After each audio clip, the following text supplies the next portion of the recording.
வணக்கம் ராதிகா. ஒன்றிய சாலை போக்குவரத்து அமைச்சகம் கனரக வாகனங்களுக்கான தகுதி சான்று கட்டணத்தை கடந்த ஆண்டு நவம்பர் மாதம் 11ஆம் தேதி உயர்த்தி அறிவிப்பு வெளியிட்டது.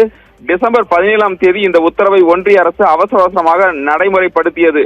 15 ஆண்டுகளுக்கு மேலான ஒரு லாரிக்கு 850 ரூபாய் இருந்த கட்டணத்தை 14,500 ரூபாயாகவும், 20 ஆண்டுகளுக்கான லாரிக்கு 28,200 என்று கட்டணம் நிர்ணயம் செய்யப்பட்டது. இந்த கட்டண உயர்வை ரத்து செய்ய வலியுறுத்தி தமிழ்நாடு போக்குவரத்து துறை அமைச்சர், போக்குவரத்து ஆணையர், உள்துறை செயலாளர், நாடாளுமன்ற உறுப்பினர்கள், மாநிலங்களவை உறுப்பினர்கள் ஆகியோரிடம் லாரி உரிமையாளர்கள் கோரிக்கை வைத்தனர். 3 மாதங்களாகியும் இந்த கட்டண உயர்வு குறைக்கப்படவில்லை. ஆனால் எந்த ஒரு ரத்து செய்யப்படும் என்ற எந்த ஒரு அறிவிப்பையும் வெளியிடவில்லை.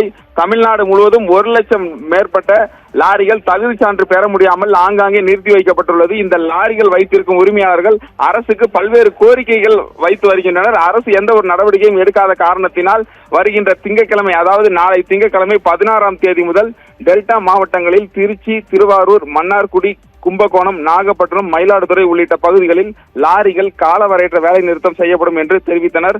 அதே போல 1 வார காலத்திற்குள் அரசு நடவடிக்கை எடுக்காவிட்டால் தமிழகம் முழுவதும் இந்த லாரி வேலை நிறுத்த போராட்டம் அமல்படுத்தப்படும். கட்டாயம் 1 வார காலத்திற்குள் தமிழக அரசு எந்த ஒரு பேச்சுவார்த்தையும் நடக்காவிட்டால் தமிழகம் முழுவதும் காலவரையற்ற வேலை நிறுத்த போராட்டம் தொடரும் என்று தமிழ்நாடு மாநில லாரி உரிமையாளர் சங்கம் சம்மேளன தலைவர் தனராஜ் தற்போது தெரிவித்துள்ளார்.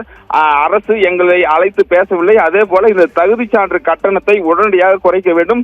இதனால் அதன் முன்னோட்டமாக நாளை முதல் டெல்டா மாவட்டங்களில் லாரியை இயக்கப் போவதில்லை. இந்த போராட்டத்தில் 10,000க்கும் மேற்பட்ட லாரிகள் இந்த டெல்டா மாவட்டத்தில் பங்கேற்கும். 1 வார காலத்திற்குள் அரசு எந்த ஒரு நடவடிக்கையும் எடுக்காவிட்டால் தமிழகத்திலும் இந்த போராட்டம் காலவரையற்ற வேலை நிறுத்த போராட்டமாக தொடரும் என்று அறிவித்துள்ளார் ராதிகா.